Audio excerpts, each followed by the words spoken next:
You all ready to join me today in our trip to outer space? Yeah. Albert Shivers. The Matrix doesn't have him. That's very true. Come along quietly or not. They don't have to like it, but they're gonna see what happens. Goodbye, wimps. And now, without further ado, from Albert Shivers. The general concept is that creativity flourishes in an atmosphere of freedom. Hello, folks. This is Albert Shivers, and welcome to another episode of the Planet Shivers podcast. On this episode, the guest is Noah Wilson. You might remember Noah from episode 57 of the podcast. Noah is a writer and a poet, and just as importantly, a deep thinker. On this particular episode, Noah and I are going to discuss visual art and the arts, all the arts really, as well as its connection with society. But we're going to do it in a fun way, and it's not going to bore you, I promise.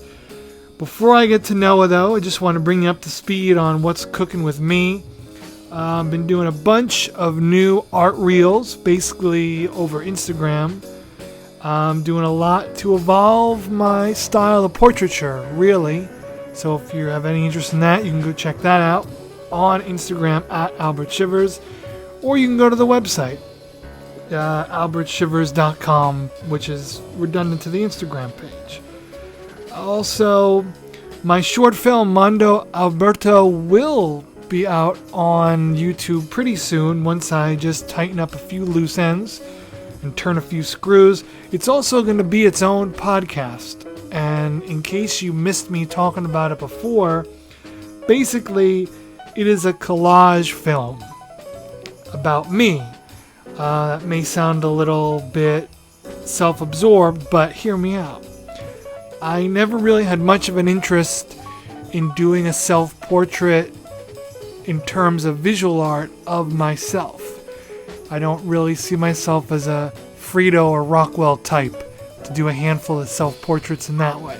I don't think I could look at myself long enough to do a portrait of myself. So, instead, I did it in film by using hundreds of different clips from TV shows, news, movies, and a lot of old family video of me. Basically, the idea was to combine all these clips together in such a way to represent me abstractly. I had a lot of fun putting it together.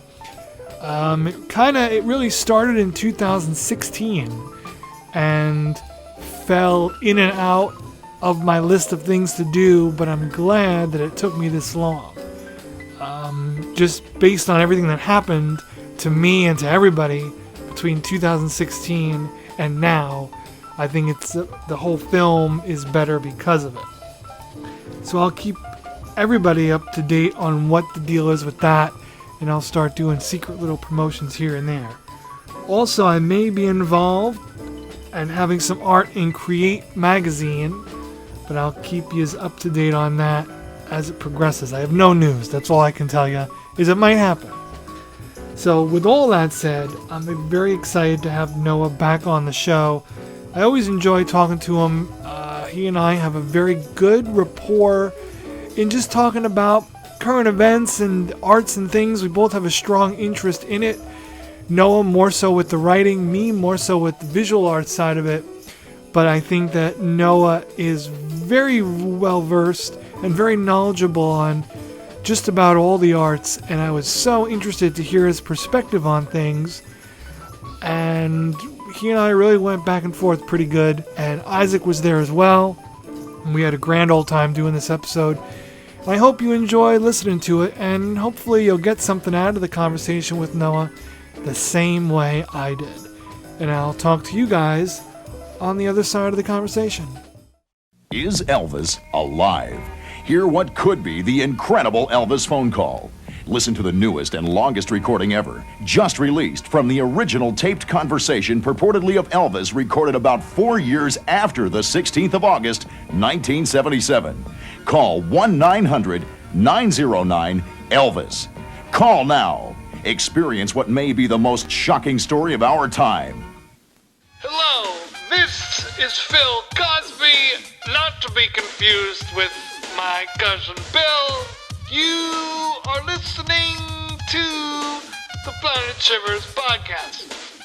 Again, I don't know what the future holds, and I don't know what the future of art holds, too. I wanted to ask you, what's your take on the main direction of some modern art in different facets, whether it be visual art or music or whatever? What are your thoughts on where modern art has taken us?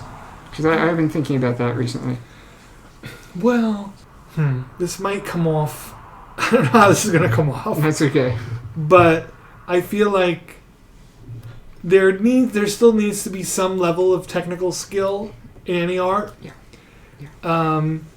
It can't, like, yes, art can be anything, but can it be anything? You know, like, exactly. You know, exactly. Yeah. Like, and it's a weird thing. Like, I haven't quite found my footing with it. Like, it's an evolution of me, my opinion too.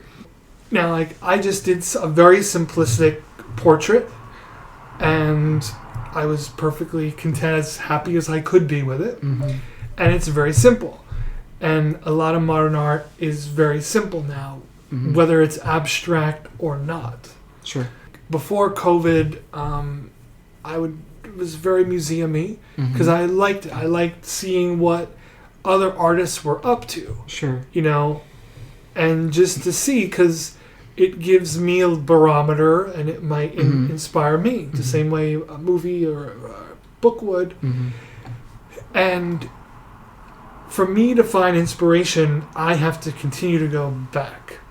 Right. I've found very little inspiration presently with visual art. That doesn't mean I have found none. Right. But I find that I've found very little lately. And I'm still learning and growing too. You know? Right.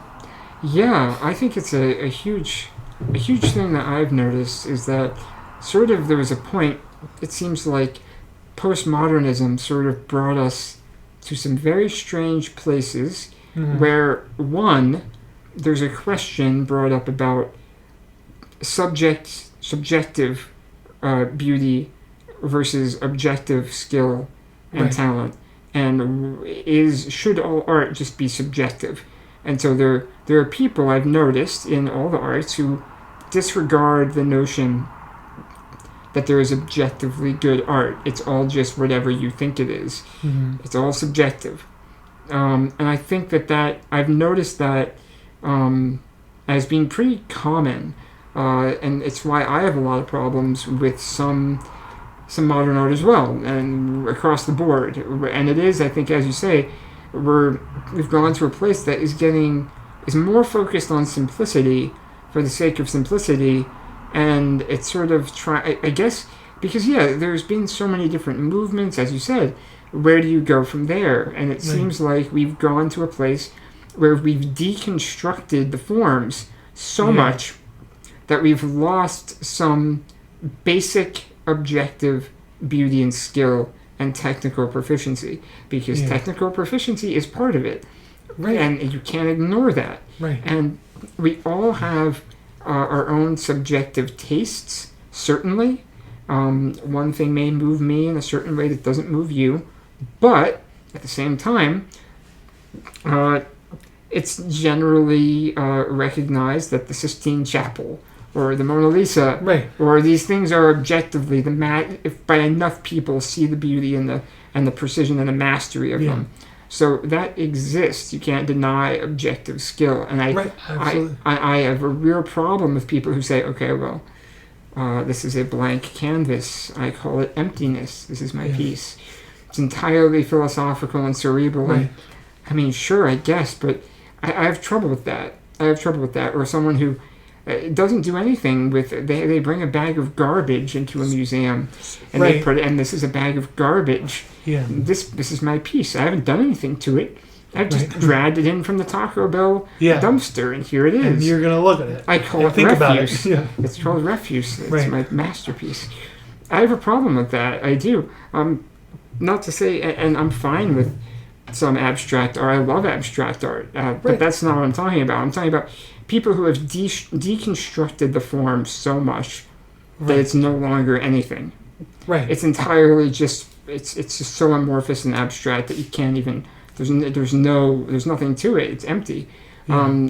And I've noticed it in poetry too. I have some issues with modern poetry. Has gotten it's almost again it's a simplicity thing, and it's gotten very shallow. I feel like some of it. Now I don't want to speak to.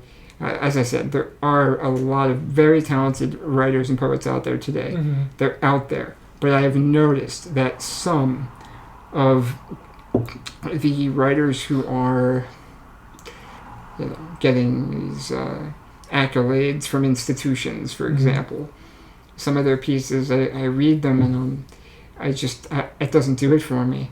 They're so shallow. Right. And there's no substance to them. It feels like in poetry, certain ways, it's become so self-explanatory. There's no subtlety left. It's just all surface level stuff. And that really bothers me, and I have trouble connecting with it. And I think it is part of the sort of postmodern philosophy where you deconstruct things to the point where they no longer become what they were. And again, I'm not saying that there aren't good artists out there and poets and musicians. There absolutely are. There are tons of them. But you have to struggle to find them sometimes. Right. Exactly. So it's weird. It's like this surface level, and it's connected to academia, and it's connected to big institutions, or big art galleries, or big publishers, or big, whatever it is. Certain people really excel, and good for them. God bless, but I don't connect with that work a lot of times. I don't even. I'm so. If I read something by a poet that's like some well-known poet of now, I don't even remember who they are. I don't even know. I don't connect with it in any way, really. It's very rare. It happens sometimes, but it's just hard to find. Yeah. It's a lot of the poets and artists I love from the 20th century and before are so timeless. And we were talking about earlier, tapping into that, which is timeless, because they were very skilled and they were very passionate and inspired. And it comes out. And they took it to that next level that made it timeless, so that a person like me today can appreciate something from no matter when it was written. Yeah. And it's I think about all those incredible paintings of the Renaissance, for example. Yeah. Or Mozart or Beethoven or Chopin. That kind of stuff, could that have come into being now? It's it feels like that was so, those people then were just tapped into something that we're not tapped into now. And I also think that people at that time were more in it for the long haul with their projects. Now we can go right back to the instantaneous culture and homogenization, where a song is 2 minutes and 15 seconds. Otherwise, you're screwed. You're just going to be on Bandcamp for the rest of your life. Yeah. And with just a quick couple of points that I'd like to make with visual art. Sure. Is you think about I'm not a big fan of Cubism. Not a fan of it, but even not, as a person who is not a fan of it, I see something. I'm okay, there's something there. Sure. That maybe I don't appreciate right now. Maybe I will, but I can see something there. I'm not really seeing too much in the art that's in the Museum of Modern Art. Right. Unless some exhibit passes through of an artist who's I like or something. Sure. But the mainstream sort of modern thing is just what? And I had a very big moment. A friend of mine brought me to a gallery in New York, which was visual art and paintings and drawings and things done by Jewish artists who were in the concentration camps. Okay, yeah. So they separated the artists, and the Nazis made them paint. So I am in this gallery, and there are huge, as tall as the ceiling, portraits of Nazi officers. That, when you separate it from the fact that it's a Nazi, beautiful painting. Yeah. Beautiful, like striking. Yeah. Where there was right down to the glimmer of the eyes. Mm-hmm. Beautiful artwork. Pretty much done at gunpoint. And I just like sat there and just like thought about it. We have nothing to complain about. Sure. This, like, it's not hard. That's hard. Yeah. That was hard. For real. You know? For real. Me in my cushy little room with my easel and my ink. That there's nothing to. It's perfect. It's beautiful. Sure. You know, and it gave me a lot of perspective on how I look at art and artists and things like that. I keep in mind that it is some level of a privilege that I can sit and spend my time creating. Mm-hmm. You know? Absolutely. For whatever fell into place to create that opportunity for me, whether it's however far or near it is some level of a luxury for me that I can paint what I want even. And if we paid a little bit more attention to the arts of any kind, we'd probably be a lot richer in the movement itself. Because there'd be more. Right now, we're just basing the average view on art. The average person says, well, if it's in the Museum of Modern Art, then that's the good art. Right. We don't really have the facilities to show us other examples. If you like it, awesome. You like it. You found something you like. But if you're like, and then it creates the opportunity to blanket over all art. Right. A good example is if we think about jazz music. 9 out of 10 jazz radio stations, or if you go on YouTube and you type in jazz mix, 2-hour jazz mix, it's going to be a certain type of jazz. And it's going to be noodly, and it's going to be abstract in ways, and it's going to be more solo than composition. And the average person, including me too, like, we gravitate to a composition. You know, we would rather it be somewhat predictable, some kind of a hook. And so that then leads a person to say, well, then I must not like jazz. Exactly, right. Because you heard this little crumb in a cake that's this big. Right, exactly. So me, you know, like this one gallery deciding, hey, we're going to do this Jewish exhibit. Right. If it affected me, like, it could affect anybody. Sure. So options, I think, in the arts of all types is our best bet. Absolutely. To keep it going. Yeah. You know, because I think there's something out there that everybody can like. Absolutely. You know? I think that's a great point. Yeah, variety and making a number of different types of art available to people. Because then people have experience, and then they go, oh, I just don't like art if they happen to not like that one exhibit, if they're not familiar with it. But that it's amazing about what you were saying about the that exhibit, you know, basically art at gunpoint.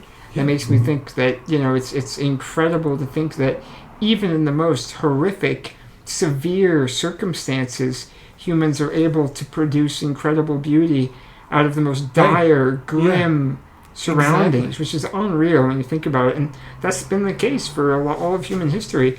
Plenty of great art has been made in difficult, dire situations where, you know, some horror, whether it be poverty or war-torn area that you live in or whatever it is, and you're able to produce something beautiful in that. That's incredible, and that just shows like the importance and the inherent nature of art to humans. Like, it's in us at all times. We have the facility to do that, even in the most extreme situations. It's pretty amazing. So that's incredible. I mean, there have been plenty of. I love going to museums as well. I mean, and there's been a lot that I've loved, but most of what I loved does tend to be older stuff. You know, not so much. I've had that experience too, where it does seem like I in general, I'm not moved as much by some of the modern art that I've seen. Maybe I like some of it, but a lot of it I've found rather shallow and superficial and just not my cup of tea. So yeah, but it might be, you mentioned about the speed element and how people in those times they were less distracted perhaps by some of the things we're distracted by, and we're obsessed with now with efficiency and immediacy, and maybe that has been negatively affecting the art we produce, because we want to get it out immediately, we want to do whatever, and people only have the attention span for certain things, and that's reinforced, and I think that's something we need to work on, certainly. Because time is important. Time is important to make great art. You have to. You can't rush it. This is Sandy Becker saying, keep cooking with Crisco. It's all vegetable. It's digestible. To us, the 50s is old, maybe, let's say. Something that came out in the 50s or the 40s or the 20s is old. But in the grand scheme of things, it's just a crumb. Right. What is old and what Right. Yeah. And I think that is a bit of a deterrent that people are hurting themselves by only existing in a certain, only letting their minds exist in a certain period of time. And we're cutting ourselves off. And so many other places, so many other cultures dive into their history. They live it every day. They continue to progress, but they never, ever forget their history. Right. And they are in it for the long game. They understand the cumulative effect of generations and what that can do. So one thing that if we here can break out of a little bit is to understand our history a little bit better. Beyond those who fail to learn, doomed to repeat it, just beyond that, just opening yourself up to new things that have been here the whole time. Right. And now is our best opportunity, Absolutely. Yeah, sure. Through computers and phones. So the capacity is there to do really incredible things, and there are people utilizing it, which is great. We just again have to be aware of all the potential pitfalls of that technology. But you bring again, that goes back to the timelessness of art and being able to incorporate something that was created 200 years ago and be able to appreciate it and have it inspire you and remember it. And that's the postmodernist trend in rejecting that which is old, that or traditional in any way, that I have a problem with, because I think we need to accept and embrace what has come before and not try to escape it in the pursuit of doing something novel or something that's never been done before. Art is always evolving. You can experiment. You should experiment. But remember what came before and see the beauty in it and see how we got here. You can't ignore it. It's part of us, and it is living. It's in a sense through history. It's timeless. It's living. It's a incredible thing. It's sort of we can go down a whole metaphysical road if you want, but it's tangible in a sense. It affects us still. That's what's incredible about art. It reaches through time and inspires us today as well. So it's good stuff. Thank you, everybody, for listening to this episode of the Planet Shivers podcast. You could find this podcast and more on all podcast platforms and YouTube. I want to thank Noah Wilson for coming on the show and giving us great conversation again. And don't forget, you can check out more of what I'm up to on Instagram at Albert Shivers or on the web at www.albertshivers.com. Until the next episode, take care of yourself and take care of somebody else.